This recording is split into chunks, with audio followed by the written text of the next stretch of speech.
হরে কৃষ্ণ, শুভ দুপুর আপনাদের সবাইকে। আপনারা সবাই কেমন আছেন? আশা করছি ভালোই আছেন। তো চলুন, কি বলবো আপনাদেরকে। আজ কিছুদিন ধরে আমি ভিডিও করতে আসছি না। কেন বলুন তো? আমার না একটু রাগ হয়েছে আপনাদের উপরে, কারণ আপনারা কেউ আমাকে পছন্দ করেন না বোধ হয়, আমার তাই মনে হচ্ছে। কারণ আপনারা আমাকে কেউ একটাও দেখছি না আপনারা কেউ কমেন্ট করেন।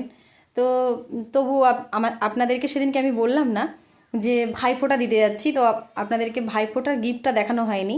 আর সেদিনকে আমি বাজারে গেছিলাম, তো ছট পুজোর মেলা দেখতে আপনাদেরকে একটা বেডশিট দেখিয়েছিলাম, আরও দুটো জিনিস নিয়েছিলাম। তো আপনাদেরকে সেই দুটো জিনিস আর আমার ভাইফোঁটায় কি পেয়েছিলাম সেটা আপনাদেরকে দেখাই। আর হচ্ছে আমি আমার ভাইকে ভাইফোঁটাতে জামা কিনে দিইনি, কারণ ও এখন বড় হয়ে গেছে, ওর পছন্দ মতো নেবে। তো আমি এখন আমার ভাইকে আমি একটা আমি টাকা দিয়েছি, আমি ওকে 500 টাকা দিয়েছি। আর আমার ভাই তো ছোট, আমার মামা আমাকে একটা নাইটি এনে দিয়েছে। তো আপনাদেরকে দেখাই, আমি ওটা ভীষণ পছন্দ করি নাইটি পরতে, আপনারা তো জানেনই। তো চলুন আপনাদেরকে নাইটিটা দেখাই, আপনাদের কেমন লাগলো অবশ্যই বলবেন। আর আমার ভিডিওটা যদি ভালো লাগে আপনারা অবশ্যই লাইক, কমেন্ট, শেয়ার, সাবস্ক্রাইব করবেন। তো চলুন আপনাদেরকে দেখিয়ে দিই। এই দেখুন, আমার ভাই আমাকে এই নাইটিটা দিয়েছে। নাইটিটা কেমন হয়েছে অবশ্যই আমাকে কমেন্ট করে জানাবেন। আমি পুরোটা খুলছি না, একদিনকে আপনাদেরকে পরে দেখাবো।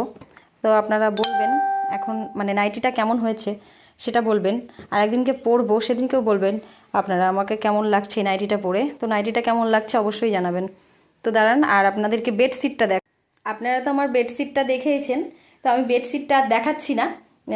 আমি আপনাদেরকে আবার পরের ভিডিওতে দেখাবো তো সেদিনকে আমি কি কিনেছিলাম। তো আমার নাইটিটা কেমন হয়েছে অবশ্যই কমেন্ট করে জানাবেন।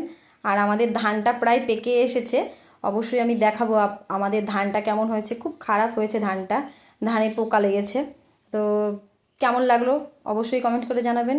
সকলে ভালো থাকবেন, সুস্থ থাকবেন, সাবধানে থাকবেন। হরে কৃষ্ণা।